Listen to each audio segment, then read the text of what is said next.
চিরা, যা পোহা, পাওয়া, আভালাক্কি, চিভদা বা আভাল নামেও পরিচিত, একটি জনপ্রিয় সাউথ এশিয়ান প্রাতরাশের খাবার।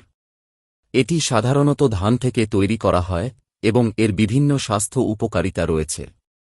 চিরার কিছু উপকারিতা: হজমে সহায়তা করে।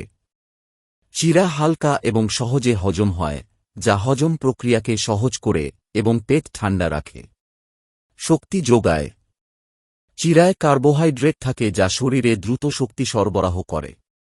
ওজন নিয়ন্ত্রণে সাহায্য করে। চিরামুড়িতে সোডিয়ামের পরিমাণ কম থাকে, যা ওজন নিয়ন্ত্রণে সাহায্য করে। পেট খারাপ থেকে পুনরুদ্ধার করতে সহায়তা করে। চিরা হালকা খাবার হওয়ায় এটি পেট খারাপ থেকে দ্রুত সেরে উঠতে সাহায্য করে। রক্তচাপ নিয়ন্ত্রণে রাখে। চিরায় পটাশিয়ামের পরিমাণ বেশি থাকে যা রক্তচাপ নিয়ন্ত্রণে সাহায্য করে। চিরা একটি স্বাস্থ্যকর এবং সুস্বাদু খাবার যা বিভিন্নভাবে খাওয়া যায়। সকালের নাস্তার জন্য এটি একটি চমৎকার পছন্দ, বিশেষ করে যারা ওজন কমাতে চান বা হজমের সমস্যায় ভোগেন। চিরা খাওয়ার উপকারিতা বলে শেষ করা যায় না। গরমে, নাশতায়, বিকেলের খাবারে বিভিন্নভাবে রান্না করে, দইয়ের সাথে, আমের সাথে কত কি উপায়ে চিরা খাওয়া যায় তা শেষ করা যাবে না।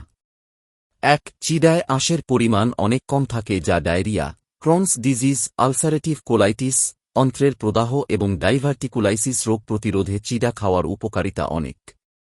2. চিরায় পটাশিয়াম এবং সোডিয়ামের পরিমাণ কম থাকার জন্য কিডনি রোগীদের ক্ষেত্রে চিরা খাওয়ার উপকারিতা অনেক। 3. সিলিয়াক ডিজিজের রোগীদের জন্য চিরা খাওয়ার উপকারিতা রয়েছে। চালের প্রোটিন, প্রোলামিন এবং গ্লুটেলিনের শোষণে কোনো সমস্যা না থাকার জন্য এই রোগীদের জন্য চিরা গ্রহণ করা নিরাপদ।